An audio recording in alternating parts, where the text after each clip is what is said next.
niman yahow iswada boobaya baadda ku macaasha ee beenta qaybinaya ee buug la cararaya beerahoodii baa gashay raggii baarka weynaay haddun baa badweyntii tagteen aad ku baahiseen raggu boqorku siiyaan naayse baaruudii eeraane war BM-ka culus iyo haddaanu baasuu ka soo dayno baybayga dheereeyaba haddaanu baaska ka ridayno oo aanu boobaha u soo qaadanno oonu baasha kala raacno oo biyahana bayaamino oonu bawda kaga saarno bartuu shiishkay uu qabsado aanu boodhka kaga duulno oo aan beenahayn ay wallee baaba noqonayso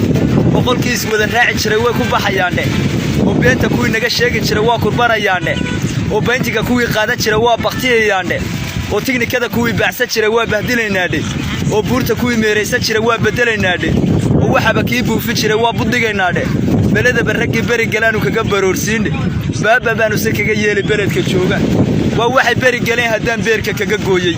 oo aan baallaha kala maroon inama yahow la dayn weyday haddaan naga dambayn weydaan haye waa in aabahana qabtaan uurra uu jiro kow waa inaan ayadii guursado sida awowgiin haye horey u dhashay adeerka iyo odaya waaweyne haye waa inaanu anfacun kale helo badna yeelkii kow waa inaan